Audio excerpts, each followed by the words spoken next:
2025 সালে রোজার ঈদে মুক্তি পেতে পারে আরও একটা সিনেমা এবং সেই সিনেমার নাম হচ্ছে সিয়াম আহমেদ অভিনীত জঙ্গলি।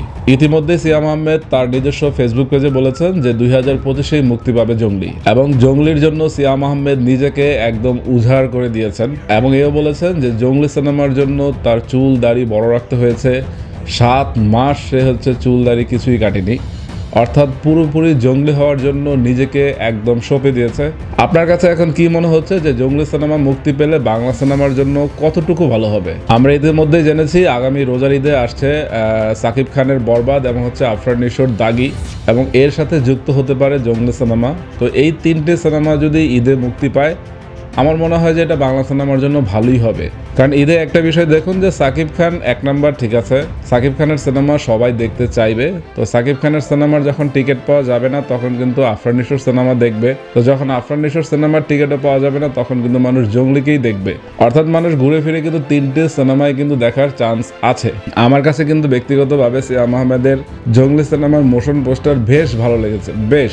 কারণ মোশন পোস্টারটি বাংলাদেশের সিনেমার জন্য একটি নতুন মাত্রা ছিল এবং সিয়াম আহমেদ যে নিজেকে এভাবে পরিবর্তন করতে পারেন সেটাও প্রায় অবিশ্বাস্য ছিল। তো আমি সিয়াম আহমেদের এই কাজকে অবশ্যই অ্যাপ্রিসিয়েট করি যে না, বাংলা সিনেমার জন্য এই ছেলেটি খাটছে। তো বাংলা সিনেমার জন্য সাকিব খান বাদ দিয়ে এখন আমাদের বলার মতো কোনো তারকা নেই, নতুন কেউ এভাবে উঠেও আসছে না। তো সিয়াম আহমেদ, আফরান নিশো বা আরিফিন শুভ কিন্তু অনেক বছর হয়ে গেছে কিন্তু নিজেকে ওভাবে ধরে রাখতে পারেননি। কিন্তু ঢাকা অ্যাটাকের পর আসলে আরিফিন শুভর কাছে অনেক সুযোগ ছিল, সে কিন্তু অনেক সিনেমাও করেছে, মাঝখানে কিছু সিনেমা হচ্ছে ফ্লপও হয়েছে, কিছু হচ্ছে হিট হয়েছে, কিন্তু নিজেকে সুপারস্টারের কাতারে বা হচ্ছে আগামী তারকা হিসেবে কিন্তু নিজেকে সে অতটা প্রেজেন্ট বা হচ্ছে মানে বর্তমান সময় রাখতে পারেনি, ট্র্যাক থেকে কিছুটা বেরিয়ে গেছে।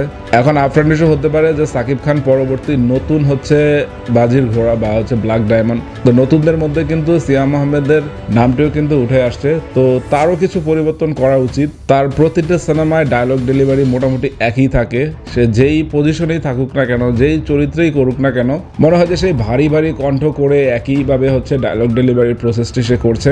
তার মনে হয় যে এই ব্যাপারটি সিয়াম আহমেদের কিছুটা পরিবর্তন করা উচিত। এবং এই সিনেমায় সিয়াম আহমেদের সাথে আছে বুবলি। তো বুবলিও আধুনিক নায়িকাদের মধ্যে নিজেকে প্রমাণ করেছেন। প্রহেলিকা সিনেমায় সে ভালোই অভিনয় করেছে এবং শানের যে ডিরেক্টর ছিল এম এ রহিম, তো সেও কিন্তু এম এ রহিম না এম রহিম এই পরিচালকও কিন্তু শান সিনেমা একটি আধুনিকতার ছোঁয়া দিয়েছিল তার সিনেমায়, যদিও সিনেমাটি বক্স অফিসে অতটা বাজিমাত করতে পারেনি। তা আমি বলতে চাই যে বাংলা সিনেমা অনেক মুক্তি পাক, ডিরেক্টররা কাজ শিখুক, কাজ করতে করতেই কিন্তু কাজ শিখে। আপনাদের একটি ব্যাপার বলে যে এই বছর মালায়ালাম ইন্ডাস্ট্রি কিন্তু জাস্ট ফাটিয়ে দিয়েছে, কিন্তু এই ফাটানোর ভিতরের গল্পটা যদি আপনারা শুনেন জাস্ট চমকে যাবেন। জাস্ট বলার জন্য বলছি যে মালায়ালাম ইন্ডাস্ট্রিতে এই বছর প্রায় 190টির উপর সিনেমা মুক্তি পেয়েছে, এর মধ্যে হিট সিনেমা বা ব্লকবাস্টার হয়েছে মাত্র 10 থেকে 15টি। তো বাদ বাকি 70% সিনেমায় কিন্তু ফ্লপ হয়েছে। তা আমি বলতে চাই যে সিনেমা যত মুক্তি পাবে ডিরেক্টররা কাজ তত শিখতে পারবে এবং একটি কাজ থেকে তারা নতুন যে নির্মাণ করবেন আরও বেটার হবে। কাজ করতে করতে বেটার কাজ অবশ্যই আসবে। তো আমি বলতে চাচ্ছি যে সিয়ামের সিনেমা মুক্তি পাক, সাকিব খানের বরবাদও মুক্তি পাক, আফরান নিশোর দাগিও মুক্তি পাক। তো আরও যারা আছে, শরীফুল রাজ হতে পারে আমাদের নতুন বাজির ঘোড়া। তো শরীফুল রাজও কিন্তু একজন প্রতিভাবান অভিনেতা, তার মধ্যে অভিনেতার সকল গুণই আছে।